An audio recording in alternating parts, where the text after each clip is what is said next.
한편 이 사건을 취재하던 기자는 나네트라는 여인과 인터뷰를 하게 됩니다. 그녀는 아이들이 있는 엄마이자 25살의 이혼녀였고 돈 많고 나이 많은 남자를 구한다는 광고를 했었던 여자였죠. 하지만 그녀는 자신은 빌의 여자를 구한다는 광고를 보고 연락을 하게 되어 만났다고 합니다. 빌도 여자 구함 광고를 하긴 했네요.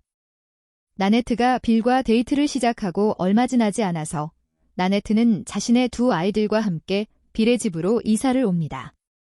그리고 백만장자 빌은 그들에게 모든 걸 제공했죠. 그녀의 아이들에게도 잘해주었다고 하네요. 빌은 나네트를 신뢰하기 시작했고 그녀에게 재정적인 부분도 관리하도록 했다고 합니다.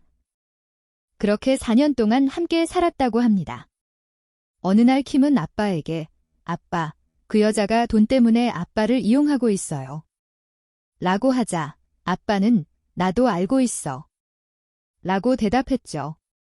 살인사건이 일어난 날 밤 10시에 어떤 여인이 빌의 집 앞에 나타나서 빌은 자신의 약혼자라며 집에 들어가게 해달라고 경찰에게 말했다고 합니다. 그녀는 나네트였죠. 경찰은 그녀의 알리바이를 조사했습니다.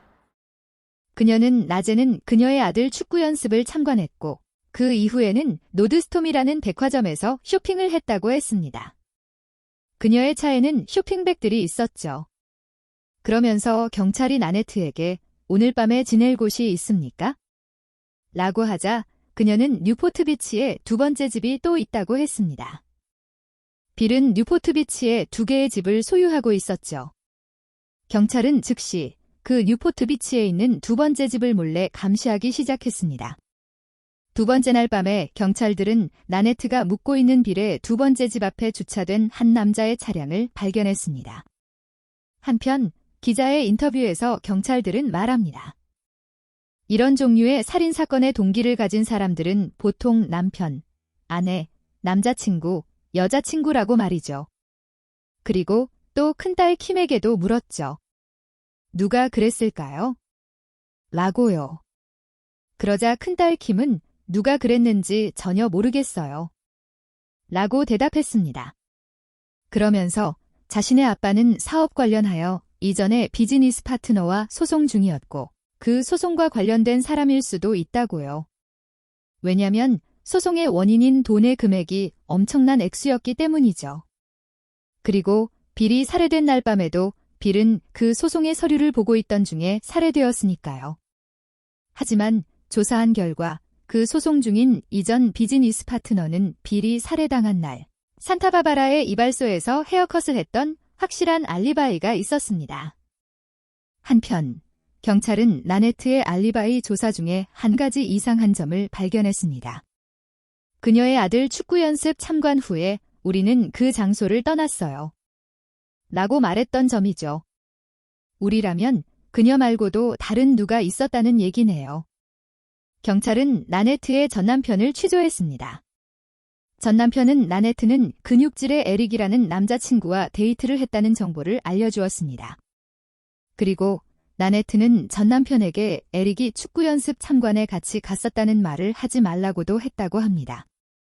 에릭은 이 사건과 아무 관계가 없다면서 말이죠. 한편 경찰은 지속적으로 나네트가 묵고 있는 빌의 두 번째 집을 감시하던 중에 집 앞에서 근육질의 젊은 남자 에릭이 나네트와 열정적으로 키스하는 모습을 발견했다고 합니다. 그때는 그녀의 약혼자라는 늙은 백만장자 빌이 살해당한 지 이틀이 채 안 된 시점이었죠. 똑똑한 백만장자 빌은 어쩌다 이렇게 된 걸까요? 자신을 돈으로 보고 다가온 여자를 알면서도 받아들이고 그런 그녀를 신뢰하고 4년이나 같이 살았다니 말이에요. 다시 근육질 젊은 남자 에릭의 이야기로 돌아가서 에릭은 전직 NFL 풋볼 선수였다고 합니다. 딸 둘이 있는 이혼남이었죠. 경찰 조사에서 에릭은 나네트와 2년 반 동안 데이트를 했다고 했습니다. 그는 나네트와 데이트는 했지만 그녀를 심각하게 생각해 본 적은 없다고 말했습니다. 하지만 그는 나네트를 자신의 엄마에게 소개시켜주기도 하고 자신의 여동생 결혼식에도 나네트를 초대하기도 했었죠. 한편 큰딸 킴은 나네트가 자신의 아빠 빌과 살면서 에릭과 데이트를 했다는 사실을 이 사건을 통해 알게 되어 놀랐고 나네트를 용의자로 의심하기 시작했다고 합니다. 한편 에릭은 나네트가 자신에게 늙은 백만장자 빌과는 비즈니스 관계일 뿐이라고 말했다고 합니다. 사실은 빌과 약혼한 사이였는데 말이죠. 한편 나네트는 늙은 빌도 근육질의 에릭에 대해서 알고 있었다고 합니다. 하지만 그건 아무도 모르는 일이죠. 이미 빌은 이 세상에 없으니 나네트가 무슨 거짓말인들 못할까요? 한편 에릭은 경찰 조사에서 자신은 빌을 죽일 동기가 전혀 없다 라고 말하면서 공격적인 말투로 응대했다고 합니다. 그러면서 경찰에서 당신들은 틀렸다 라고 말하며 온갖 잘난 척과 얼버무리기를 했고 자신이 경찰들보다 똑똑한 사람인 것처럼 행동했다고 합니다. 늙은 백만장자 빌과 함께 사는 젊은 여자를 2년 반 동안이나 만나는 남자가 제정신일까요? 그러면서 자신은 백만장자 빌을 죽일 동기가 없다? 저런 정신나간 남자의 말을 누가 믿을까요? 그러던 중 경찰은 에릭의 거짓말을 발견했습니다. 에릭이 자신은 총을 소유하고 있지 않다고 했지만 시큐리티 가드로 일하는 그는 총이 있었죠. 경찰은 다시 경찰 조사에서 너는 지난번에 총이 없다고 했는데 정말 총이 없니? 라고 묻자 낌새를 눈치챈 에릭은 사실은 총이 있긴 있어요. 달라스에서 산 380 총이고 오래전에 샀고 지금은 아빠가 가지고 있어요. 라고 말했습니다.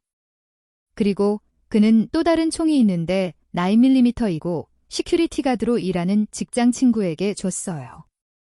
근데 그 친구가 제가 준 총을 차에서 도둑 맞았어요. 라고 말했습니다. 근데 하필 그 총이 9mm 총이네요. 백만장자 빌이 맞아 죽은 총 말이에요. 경찰은 그 시큐리티 가드 직장 친구인 조 데이비드라는 친구를 취조했습니다. 조 데이비드는 무슨 9mm 총이요? 라고 말하며 총이라고는 380 총이에요. 라고 말하며 에릭이 자신에게 9mm 총을 주기는커녕 빌려준 적도 없다고 말했습니다. 경찰은 근육질의 에릭에게 너는 어떻게 380과 9mm를 혼동할 수가 있니? 라고 묻자 에릭은 나는 무서워서 그렇게 말했어. 라고 했고 그러자 경찰은 그럼 너의 9mm 총은 어디 있니? 라고 하자 에릭은 모르겠어. 라고 대답합니다. 지금 본인이 범인이라고 진술하는 건가요? 한편 경찰은 나네트가 빌의 통장에서 돈을 훔치기 시작한 것을 발견했습니다. 바로 에릭을 만난 시점부터 돈을 훔치기 시작한 사실을 발견했죠. 경찰이 추궁하자 나네트는 그것은 빌도 알고 있는 사실이고 그건 다 사업에 필요한 자금으로 쓴 것이라고 둘러댔습니다. 하지만 경찰은 그녀가 많은 돈을 지불한 수표를 남발했고 빌의 사인까지 위조하였다고 합니다. 경찰은 그녀의 수표 사인 위조의 증거를 확보하고 그녀를 수표 위조와 횡령으로 체포합니다. 그리고 그녀는 감옥 1년형을 선고받게 됩니다. 하지만 에릭과 나네트는 살인죄로는 판결이 나지 않았습니다. 왜냐하면 목격자, 9mm 권총, 물리적인 증거 등이 없었기 때문이죠. 그리고 나네트는 선고받은 1년이 아니라 6개월 동안만 감옥에 있었습니다. 그리고 나네트, 에릭은 아무 일도 없었다는 듯이 자신들의 일상생활을 이어나갑니다. 그러다가 그들은 결국 헤어집니다. 그리고 그녀는 원래 본업으로 돌아가서 다시 오렌지 카운티에 사는 돈 많은 늙은 남자를 만나기 시작합니다. 그는 부동산업자였죠. 그녀는 그를 호텔 로비에서 만났다고 합니다. 그녀는 호텔 로비에서 뭘 하고 있었을까요? 이 여자는 정말 돈이라면 물불을 가리지 않는군요.